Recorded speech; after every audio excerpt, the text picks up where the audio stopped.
পয়গম্বর মুসা নবী আল্লাহর কাছে কথা বলার জন্য যাচ্ছে, এমনি একজন ধনী লোকের সাথে সাক্ষাৎ। ধনী কয়, মুসা রে, ও মুসা, আমার এত ধন হিসাব রাখতে পারি না, আল্লাহরে জিগাইবানি কি করলে আমার ধন কমবে? মুসা নবী কয়, ঠিক আছে জিগাইব। একজন বৃদ্ধার সাথে, একজন মহিলার সাথে দেখা। মহিলা কয়, মুসা কই যাও, কই যাও রে মুসা? মুসা নবী কয়, তোর পাহাড়ে যাব, আল্লাহর সাথে কথা বল।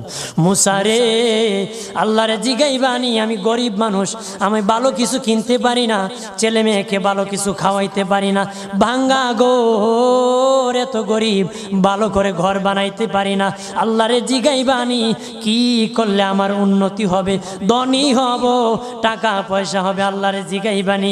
আল্লাহ মুসা নবী কয়, ঠিক আছে, আল্লাহরে জিগাইব, তুমি কেমনে ধনী হইবা?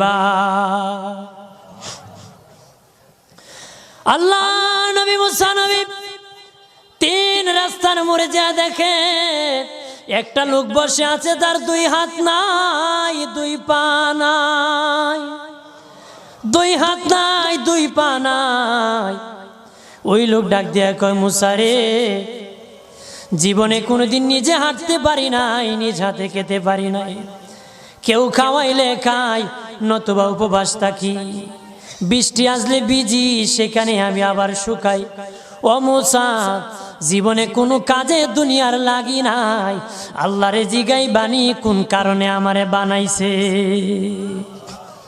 আল্লাহ কয়, জিগাই মনে। মুসা নবী কয়, আল্লাহরে তোর পাহাড়ে মুসা নবী, মুসা ছিল কালিমুল্লাহ, কথা বলার প্রেম ছিল, কথা বলতো, কথা বলার প্রেম ছিল। কথা বলতে বলতে শেষ দিকে আল্লাহ গো, আসার সময় তিনটা লোক আমার কাছে প্রশ্ন করেছে। একজন লোক হলো ধনী, কিভাবে তার ধন কমবে গো?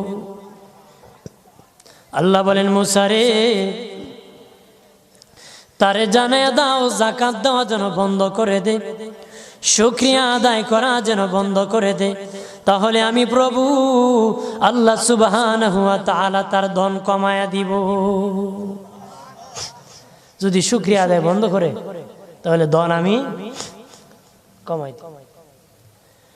এরপরে মুসা নবী বলে, ও মালিক, আল্লাহ একজন মহিলা বলেছে তার গরিব মানুষ গরিবী হালত জানা, যত ইনকাম করে